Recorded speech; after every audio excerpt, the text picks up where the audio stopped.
멋진 경기장 도시형.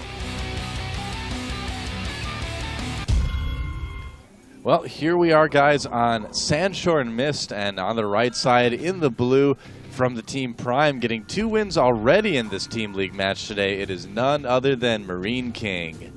And on the left side of the map in the red from the Team Liquid, from the site teamliquid.net, it is Liquid Zenio. Yes, it is. Or Oynez, if you say his name backwards. Oynez. I don't know. You know, some players, their names are like a different word backwards. Right. So, yeah. Railcoon, I'm looking at you, not a player, but of course. Namshir, So, yes. Oh, Richmond. We have, let's see here. Yeah, so Oynez. Oynez and Ram. Is What? that anywhere close to Marine King backwards? Knik Eniram. I'm really bad at, I'm actually really bad at reading things backwards. I don't know why. Maybe it's like a left brain, right brain thing. I'm really right brain, so I don't know if that makes me good or bad at it, but maybe genetically I'm just bad at it. I don't know. Oh, wait. What? Wait a second. I don't know if Marine King meant to put... Has he played on this map before? Oh. I think he just walled this because he just ran down. I think he might have, yeah. He had his rally set for his SCV outside and realized the SCV was running out here and then thought, wait a second. I need to put up a barracks here immediately. Yeah, could be. I mean, well, here's the thing is, not a lot of Terrans are walling off in the early game in TVZ anymore lately. A lot of them are trying to hide their barracks, trying to freak out their Zerg opponents. So maybe that is part of it. So it's hard to say, but I know that even it does happen to the best of us sometimes, where you do end up walling off the wrong ramp. I did it on Delta Quadrant the first time I played on that map. I've seen people do it on Jungle Basin, you know, you remember back in the day. So yeah, it does happen sometimes in that supply depot. You know, there's really not a lot of other reason to put it there. So hey, on Jungle Basin, sometimes that was the right wall to wall off. Yeah, man, you always had to wall off everything on that map. I don't know, that was kind of cool map. Well, Zenio's not going to find this for a while. I mean, he's got an Overlord running across, he's got another one down along the bottom, but he's not sent a drone scout out yet. So he's it's going to be a while before he picks up on it. So Marine King should be able to pull that off with no problem. Yep, double gas from Marine King as well, so probably going to be moving into that reactored Hellion build that he loves so much, that we've been enjoying seeing from him as well.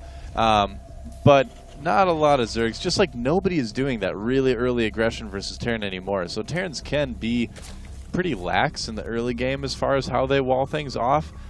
There's that recent show match between Idra and Alive, and he 6-pooled 2 games in a row, and everybody was like, oh, Idra just gave up, blah, blah, blah. But I really feel that it was actually Idra trying to respond to the current TVP metagame in Korea, where a lot of Terran players legitimately don't have any sort of wall-off very early in the game. So even though it didn't work out for him, I don't think there's anything wrong with trying that. So yeah, I obviously heard the fallout from those, but I didn't watch the games live, so I wasn't able to assess those. I should go back and watch the VODs of those, though, because I'm really curious how that was presented. Because I heard Alive called him out during this set, but did he? Yeah, during the second game or something like that, called him out as saying that he was throwing it away or something. Oh no, I didn't. I didn't see that part. I only caught the last 2 games. So Gotcha. Maybe I'm wrong. Who knows? I'll give him the benefit of the doubt, though. Yeah. I'm a nice guy like that. Well, you are. You're I'm so just a nice polite, guy. well-mannered, helping old ladies with their groceries, upstairs kind of person. That's right. She was kind of freaked out about that, too. I'm like, I'm just trying to help, but maybe you shouldn't do that in San Francisco. I don't know. Guess. This is a true story. No, he actually was trying to help a kind old lady with her groceries. But, all right, 3 barracks and a factory up now for Foxer, as he is going to go ahead and take his expansion. Feels that he's not been pressured or anything like that. Zenio just has barely found his opponent, though. I mean, not a lot of scouting done from either player quite yet. Yeah, that's the thing, that neither player is like. It's kind of like they're practicing their builds against a very easy computer or something right now. They're just like, all right, he's going to send like 2 Marines at the 20-minute mark, and I'll deal with it. But yep, now finally some Hellions coming out, scouting. Show-esque style for Marine King here, not scouting until you have your Hellions out. Unlike the GSL, we will not remove the Space Shark from the field of play. Did they do that? Yes, they did. I was really devastated. Space Shark was taken out. Really? Yeah. But they used Cloud Kingdom, though, right? Yes. And they took the Space Shark out? Are you sure? Actually, it was either them or it was MLG, but yeah, I remember I remember seeing it in the GSL matches. Yeah. So maybe it was MLG. Maybe it was MLG. How could you ever take the Space Shark out? Come on, guys. I don't know. Congrats, though. The ESV guys, though, they actually have Cloud Kingdom in the map pool at the moment. So. Whoop. Whoop. Oh, and the... just trying to poke up there. And everyone dancing around. No one doing any damage yet. So. Yeah. A little bit of scouting from Zenio here. He's going to run in, see the starport. Actually, he's probably going to see everything he wants to see. That Overload's going to get pretty far into the base.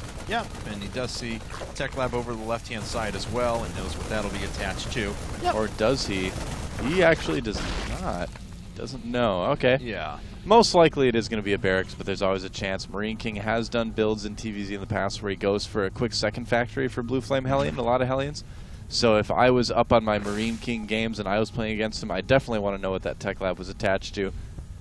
Well, he will be playing in the dark there a little bit, but both these guys have shown that they just don't so much care about scouting so much as just playing out their builds, like you said, just kind of doing them uninterrupted so far. Yep. And no scan or anything like that to take out creep. Yep. Oh, but he will get some free shots on that spine crawler. And, oh, that was interesting. Thought MarineKing was going to take that as an excuse to try and run up the ramp, but no, now just baiting units down the ramp, it appears, and then decides to run away. Yep, he was thinking about it. All right, well, back on MarineKing's side, he does have pretty intense production going at the moment. Lots of Marines, lots of medevacs and tanks being thrown in there as well. He has started upgrades, but, just +1 weapons at the moment as he gets combat shield as well. Stim is finished, however. Yep, gearing up for a pretty big timing push. Usually this is the one off of 2 bases. Nice Marine tank timing where it hits around 11 minutes or so. Tries to hit right as the Zerg goes for Spire. Or, is getting their lair up. Yep, there's the Spire starting right now, so this timing is hitting at the exact time that Zenio would be expecting it to come, too. Changeling does die. Overseer sees a lot of Marines heading out. There's the stim, and MarineKing already wanting to push this before Zenio has any chance to get comfortable. The Banelings have not taken out all that much quite yet, and it looks like the rest of the Marines are going to run in from behind. Zenio trying to put out 24 lings right now, but what does he have? He only has 1 ling on the field. That's it. Yeah, I think this did come a little bit quicker. I mentioned 11 minutes, but this actually came at under 10 minutes. So a little bit quicker timing here for MarineKing, and I think it kind of caught Zenio off guard. Yeah. A lot of lings spawning right there, but there's just so much DPS from those Marines. Wow, that was actually a staggering amount of units killed. MarineKing looks like he may be on the verge of taking out another Liquid player as he is just continuing to do damage. Yeah, the medevac's healing those Marines. Zergling's not doing a whole lot. He's not really able to stim too much anymore, but still just a lot of damage coming out of those Marines here, and the follow-up push, even after these Marines are cleaned up, is going to be pretty devastating. Oh, we'll see what Zenio can try and do to get back on his feet, because at the moment, things are not looking great for him. Look at that, MarineKing dropping down before the Zerglings can run in and attack, utilizing the ranged units to their fullest advantage. This has been a well-played set out of MarineKing so far. Yeah, he's really doing a good job of taking people out. Oh, gets 1 creep tumor before it's canceled. Saves the Marauder. He was not left hanging. Oh, never mind. He was dropped again, so might have been left hanging after all. Possibly. Oh, picked up in another medevac, as a matter of fact. Look at this. Just trying to drop and pick off Banelings right now. Marine and the Marauder are like, stop doing this. Wow, he does get 1 Baneling. That's Very a pretty nice. big benefit, and he scans and takes out most of the creep tumors, following behind with a couple of siege tanks. Siege mode just about to finish up here in a couple of seconds. MarineKing pushing his way forward, catching some Banelings before they morph in at the moment, killing nice the target Banelings fire. before they make their way over on the right-hand side, and GG. Wow. Uh-oh. It's getting a little bit risky here for Team Liquid. Yeah. MarineKing going up 3-0. Are we going to see 2 all kills in a row?